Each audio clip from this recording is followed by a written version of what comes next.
Thank you for joining us again and welcome back to our channel. If you are joining us for the first time, we appreciate your time. In this episode, I want to look into something very important that's going across, being talked about in the geopolitical circles. That is the bloodless coups across the continent of Africa recently. It is important because this part of the conversation is being sidelined by the mainstream media. If you go back to centuries, if you go back to decades when Africa was considered a region and the bed and the manufacturer and the orchestrators of all coups, this hasn't been the case. There were a number of skirmishes in Niger, Burkina Faso, Mali, Gabon, but the bloodlessness of this coup has shocked geopolitical partners, and some could just only imagine that it wouldn't have been this way. It's the same cycle of dance we've always had that made Africa, since we got independent, since most nations got independent in the 1960s, to 1990 have over 110 coups. Is that not the same movement without action or movement without purpose that we are going through? That we are mistaken for a revolution? That's one to you, man. I see what's happening in Niger, Burkina Faso, Mali, and Guinea very differently.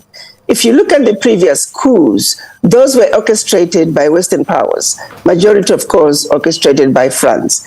They had their own intentions, in a few quite documented very well. The leaders were trying to do what was ultimately best for their people, and those leaders were assassinated. The difference between these coups are coups being led by our people. The people have spoken. The people now truly understand the issues.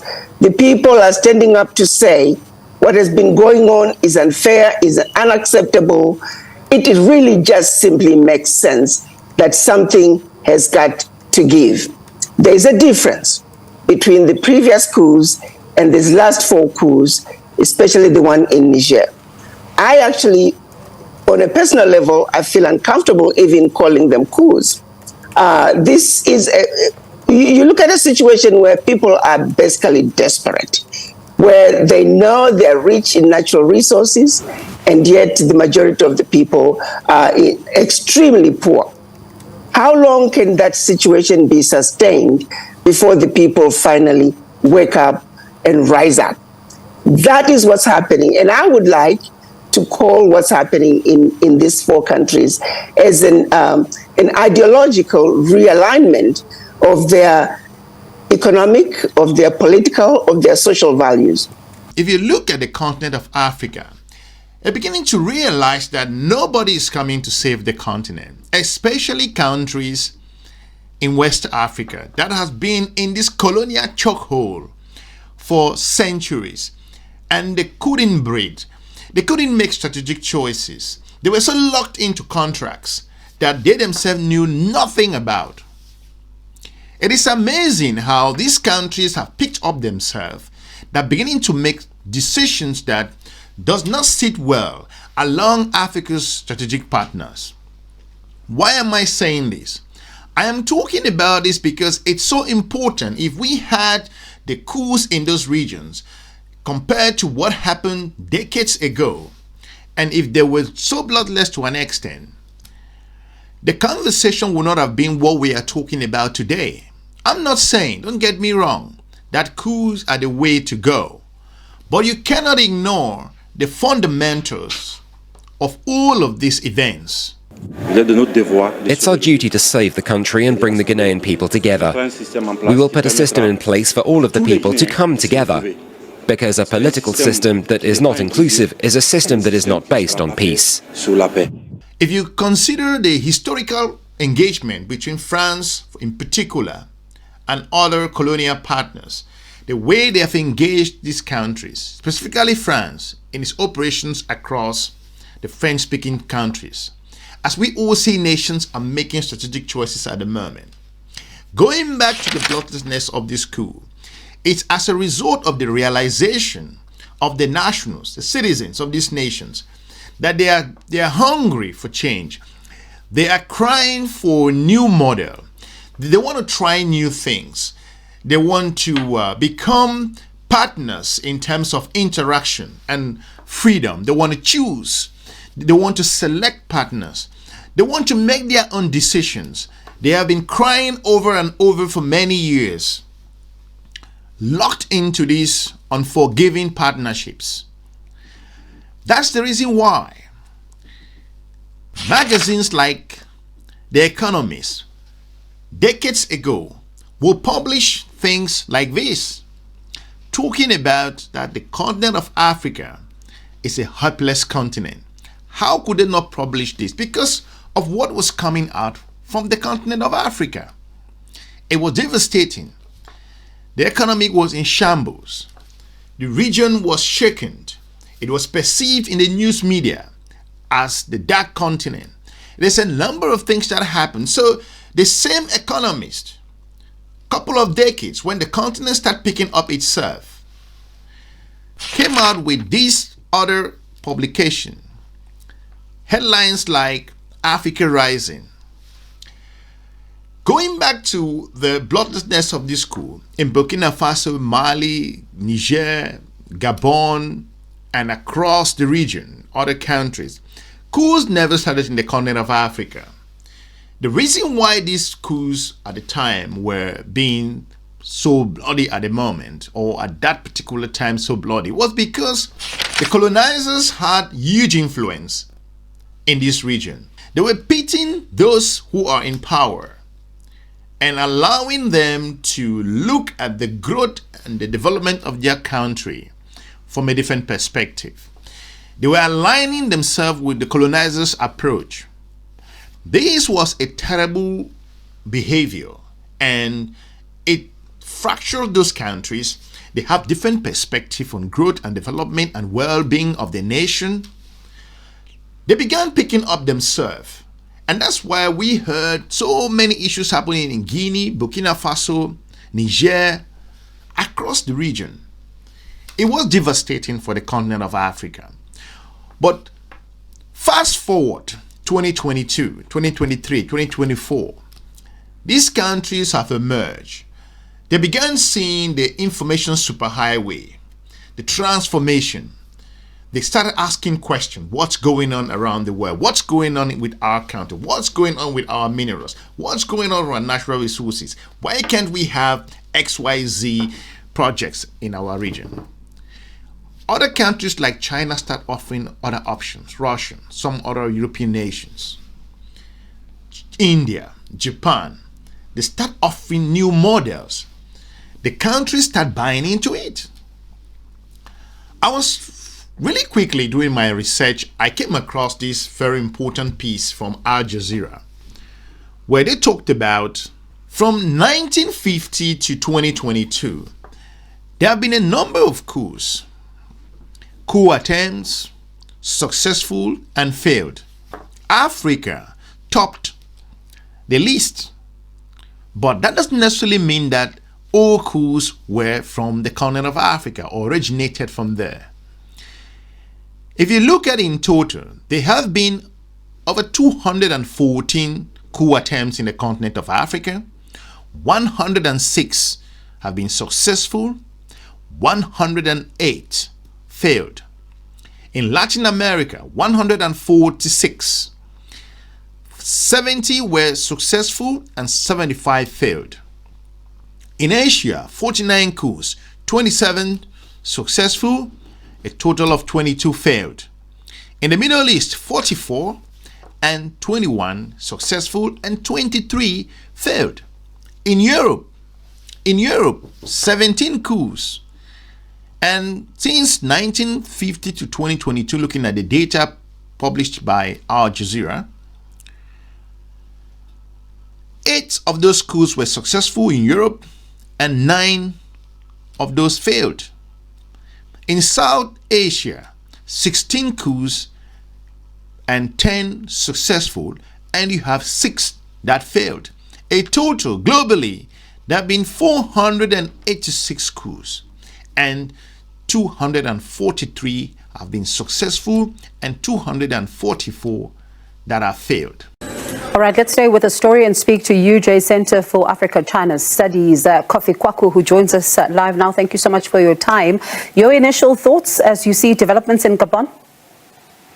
Well, this is really some kind of, I wouldn't say quite a big surprise to a certain degree, but it's got a very interesting twist to it, because it's not a coup that has blood in it, almost like the other coups. They're bloodless coups.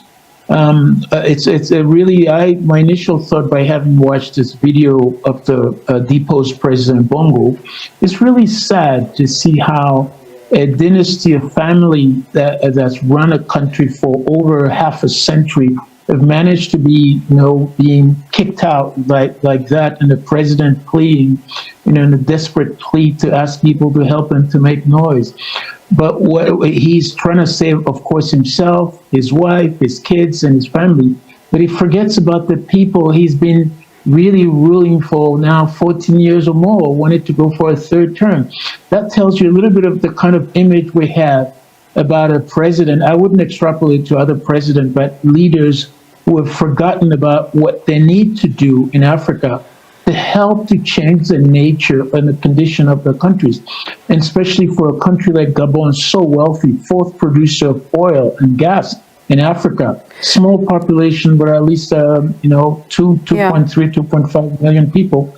They've got to do something. They haven't done it, and this is the consequences of it. And that particular wealth, sadly, also not translating to the many men and women that he leads. It is important that a lot of things have changed. And the divide and rule aspect that has characterized these nations across the continent of Africa has been shifting gradually.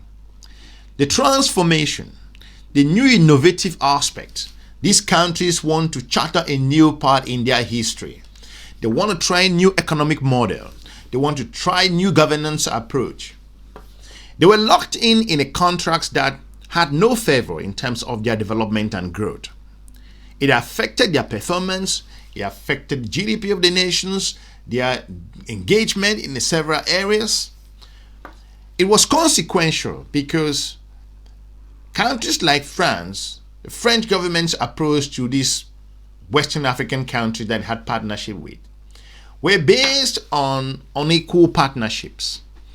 That's why we see these nations, they are breaking like a broken glass. They're just making these decisions like this because they had it right up here, and there was no better time for them to call the shot. Do you know how challenging and how difficult it is that you were locked in such a contract and you cannot? You know what is good. You know what good schools look like. You know what good hospitals look like. You know what good shopping malls. You know what good investments look like. You know what good mineral explorer and sold and invest in the country looks like. You know what freedom of speech. You know what interaction looks like. You know what protecting the borders and the security looks like. You know what it is for the having a vibrant economy. You know how nice it is for people to move freely. You know those things, but you can't do them because the leaders that run those countries, where they had no particular interest of their nationals, go across the board. Alpha Condé in Guinea, Mohamed Bazoum in Niger, the other leaders in Burkina Faso, Gabon, just to mention a few. Indeed. I mean, it's really, you have a group of an elite that's been monopolizing the wealth of the country. I mean, to be the fourth producer of oil in Africa, this is a lot of money, a lot of resources. Beside oil, Gabon is also rich in natural resources. They have one of the most incredible, unique, and pristine rainforests. They've got a species of trees there that's perhaps one of the most expensive in the world, that's been harvested by many European countries, but also now by China.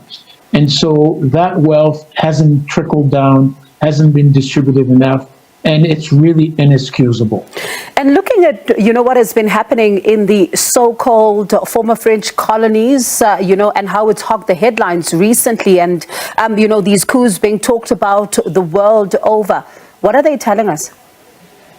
Well, I've been talking to many of my colleagues and observers. Somebody has coined a new phrase called the Francophone Spring, or I also call it the Africa Spring, which means things are just popping up literally in what's called the former French colonies. And the main thread there is really undeniable, the failure of post-colonial France's policy to have helped to keep these leaders in power and not even concerned about the rest of the population. And I think it's an indictment to the successive French government, not to the French people, but to the successive French government and the African elite that have been quietly not even talking or condemning or finding a way to solve these problems. It's not just an institutional problem, it's a systemic problem. And that systemic problem, Africans are now tired of it, they're having their grievances, and the militaries are taking advantage of it. The bloodlessness of this coup tells a lot how these countries have grown, they have matured. They have come to the realization that this is not going to be the way forward. If we have to succeed as a country, we cannot rely on this model that have been placed for us by the colonial powers. If we continue through this path, it's a path towards destruction. And that's the reason why these countries, despite Africa's geopolitical partners slamming them with sanctions, telling them what they don't need to do and what they are supposed to do, we always see it from the outside, from the strategic engagement area. We fail to diagnose the difficulties, the economic challenges, the cultural problems, the developmental problems, the healthcare problems, the educational aspect, the economic fundamentals. We don't look at that. We only concentrate on that our own interest is at stake. And that's why we do just one thing: sanction it. This option is not going to work anymore, because the fact that these coups were bloodless and these countries are beginning to pick up themselves to try new things, how amazing is that? If Burkina Faso, Mali, Gabon, Niger, and Mali are in a different part, we will find out. If they are wanting to try something new, let's allow them to try what they want to do. They want new models, they are free to do that. Every sovereign nation should choose part in engaging the prospect of their own development. That's the reason why the notion of the bloodless coup aspect is not being talked in the mainstream media, because if that what it was, it would have been devastating for those countries. That's why this particular transformation across that particular region has sent shockwaves to Africa's geopolitical partners. I want to thank you for watching. Leave us a comment. Let us know if you were surprised to the extent why these coups were bloodless, and why you feel also that it came from within the nationals of this country, that they may want something new. Don't forget to watch other informative videos on our YouTube channel. We are looking forward to meeting you soon in our next episode. Have a good day. Bye-bye.